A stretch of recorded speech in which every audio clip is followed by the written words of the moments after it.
Welcome to week 5, and this week we are touching on customer relationships and decision. So, for first, that customer is the entity that pays in forms of dollars or data for the service or product that your firms produce. It could be in forms of money, which is the most common way, and it could be in data, which such as Facebook use our personal data or our visits to actually sell their advertisement and etc.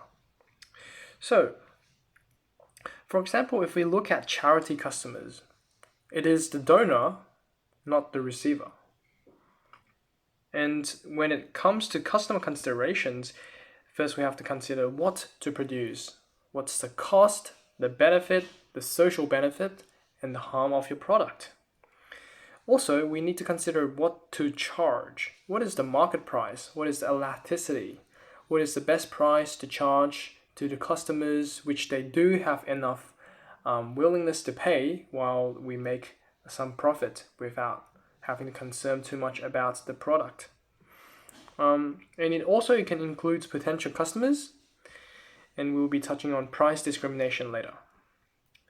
So, also there's whom to sell. Okay, there is demand, there's competitions, and we need to consider accessibility of different identities, different peoples, different customers, and also their affordability, which is related to the price.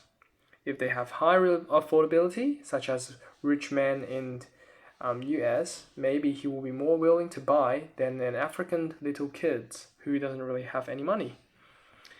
Okay, so let's talk about price discrimination. Price discrimination is not related with cost, and it is not product differentiation. That's what we have to know. So price discrimination is charging different prices for different demand. Okay, and we say that it is not related with cost, which means that it is not because of they want to differentiate the product. Not because if I want to make one thing for a $10 cost, I sell this for 15, and the other, it cost me $12, so I sell it for 18. No, that is not price discrimination. Price discrimination means that if I have to use $10 to produce the same thing, such as a pen, all right, and I can sell that pen for $15 to any normal human being. And also I can sell that to students with $12. And that is price discrimination because my cost remained the same even though I'm selling it in a different price. So there's different degrees, and first degree is perfect price discrimination, such as auction, like a house auction or something, where the consumer reservation price is being used to extend to the extreme that all the economic surplus has gone to the producer or the firm. You can see second degree, it is bulk buying, such as buying 1 kilogram of vegetable, where some of the vegetable may be good and some of the vegetables may be bad, but where the quantity, it only occurs when the quantity is large. The next one is third degree, same product, different price due to geofactor or elasticity. So that could be such as student discount, pensioner discount, and those are just to make people with lower price elasticity to also can participate in the buying action. Okay, it means the changing different price for different demand. As we can see, there's perfect price discrimination where all the surplus has gone to the firms.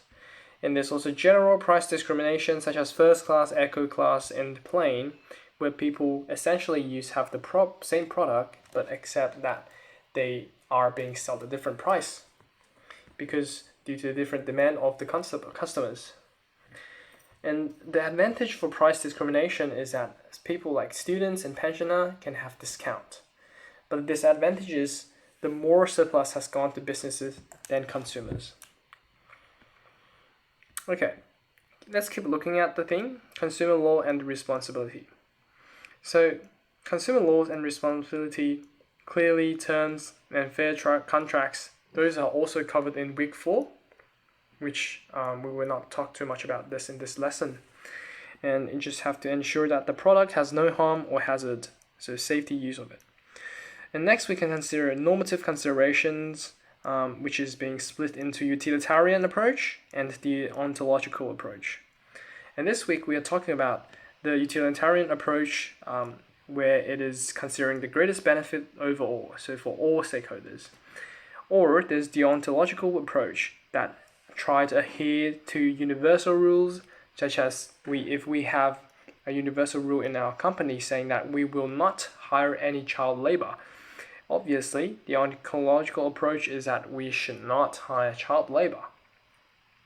Intellectual property law includes patents such as license, invention, and sole use of the ideas being provided. There's also copyright. There's license ideas and content, music, video, and people can buy license or buy any sort of copyright as a form of product, and then they will have to pay commissions, loyalties to our copyrights. And there's also trademark, so the logo or distinctive trade recognition for a firm. For example, Google is a trademark, and other people can't use Google to do Google things. Yep, and that's it for today. Thank you for attending this lesson, and see you next week.